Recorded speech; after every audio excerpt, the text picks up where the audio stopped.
दिनांक 8 जानेवारी 2026 मालेगावकडून नाशिककडे जाणारा ट्रक क्रमांक MH18 BG 6862 यामध्ये 47 गाई घेऊन जात असताना पिंपळगाव बसवंत येथील बजरंग दल व धर्म जागरण समितीच्या कार्यकर्त्यांनी हा ट्रक आयशर जंगम पेट्रोल पंप पाचोरे शिवार मुंबई आग्रा रोडवर पकडण्यात आला असता त्यामध्ये 47 गाई कत्तलीसाठी घेऊन जात होते व त्यामध्ये एक गाय मयत झाली असल्याची माहिती पिंपळगाव पोलिसांनी दिली।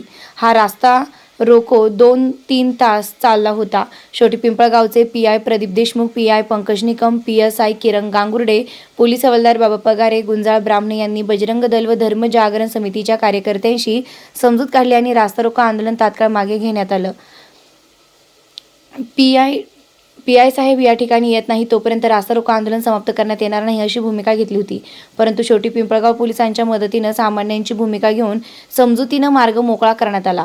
यामध्ये भारतीय जनता पार्टीचे कार्यकर्ते बापू पाटील व नगर परिषद पिंपळगाव बसवंत उपसभापती सतीश मोरे व त्यांचे सर्व कार्यकर्ते यांनी समजूतदारपणा दाखवल्यामुळे रास्ता रोको आंदोलन मागे घेण्यात आलं।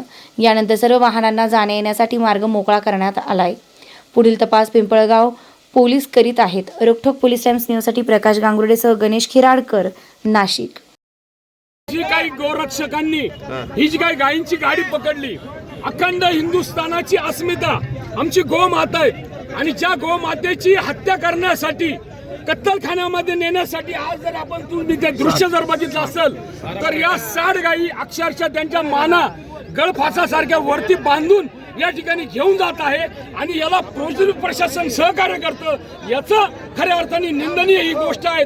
हे बजरंग दल असेल, धर्म जागरण समिती असेल आणि असंख्य हिंदू असेल, हा या गोष्टीचा या ठिकाणी प्राणी फाउंडेशन या गोष्टीचा आम्ही निषेध करतो आणि जोपर्यंत SP साहेब या ठिकाणी येत नाही तोपर्यंत आम्ही हा रास्ता रोको बंद करणार नाही।